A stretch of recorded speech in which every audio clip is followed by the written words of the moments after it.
दादी की खौफनाक कोठरी हॉरर स्टोरी। यह बात तब की है जब मैं बड़ा हो रहा था। मेरी दादी उसी बिल्डिंग में रहती थी जहां मैं और मेरा परिवार रहता था। वो हमारे घर के ऊपर वाली मंजिल में रहती थी। यह एक पुरानी बिल्डिंग थी जिसमें कुल 12 अपार्टमेंट थे। वे मकान नंबर 2874 में रहती थी और हम 2868 में रहते थे। मेरे जन्म होने के पहले से ही दादी माँ अकेली रहती थी। उनके सोने वाले कमरे की तरफ जाने वाले हॉलवे में एक अलमारी कोठरी थी जिसमें हर महीने एक अजीब सी घटना होती थी। महीने में एक बार मेरी दादी मेरी माँ को ऊपर बुलाकर उनकी अलमारी को चेक करने के लिए कहती थी।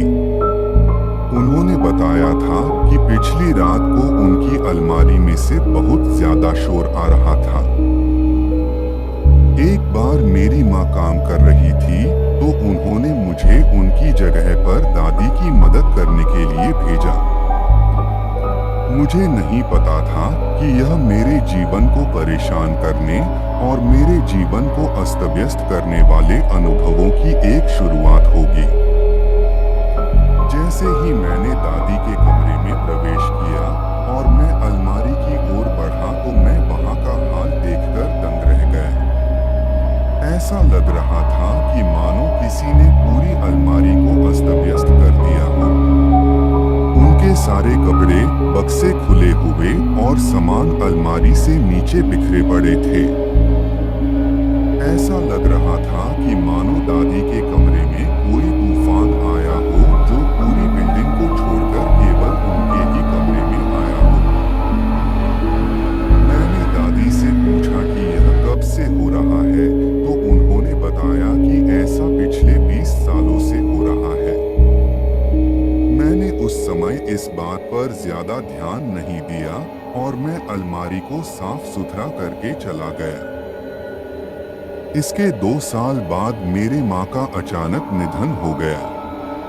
तो मेरी दादी माँ ने हमारा साथ देने और हमें हिम्मत देने के लिए हमारे साथ रहने का फैसला किया ताकि इससे पैसे भी बच जाएं और हम सब साथ भी रह सके। इसके कुछ समय पहले ही दादी ने पैसे बचाने और सहायता पाने के लिए हमारे साथ रहने का फैसला किया। उस समय मेरे पापा ने मुझसे कहा कि तुम दादी के बेडरूम से कुछ जरूरी डॉक्यूमेंट्स ले आओ जो मैं वहां रख दिया था। तब मैं उदास मन से दादी के कमरे में जाने लगा, पर मुझे कुछ अच्छा महसूस नहीं हो रहा था। जब मैं उस अलमारी के पास से गुजर रहा था तो मुझे जोर जोर से किसी के अलमारी को पीटने की आवाज आ रही थी। लगा जैसे कोई उस अलमारी से बाहर निकलने की कोशिश कर रहा हो। इन सबको नजरअंदाज करते हुए मैं आगे बेडरूम की ओर बढ़ा। लेकिन जैसे ही मैं अंदर कमरे में गया तो दरवाजा अचानक से बंद हो गया, जिससे मैं अंदर फंस गया। मैंने घबराहट के साथ दरवाजे को खोलने की कोशिश की तो पाया कि दरवाजा तो दूसरी तरफ से बंद था। लेकिन मेरा भाग्य अच्छा था तो मैंने थोड़ी कोशिश करके दरवाजा खोल दिया और मैं जितना जल्दी हो सके उतना जल्दी उस अपार्टमेंट से बाहर भागा। जैसे ही मैं उस अलमारी के पास से गुजरा तो मैंने देखा कि वो अलमारी में से जोर जोर से पीटने की आवाज आ रही थी और वो आवाज इस बार काफी तेज थी, जिससे वो पूरी अलमारी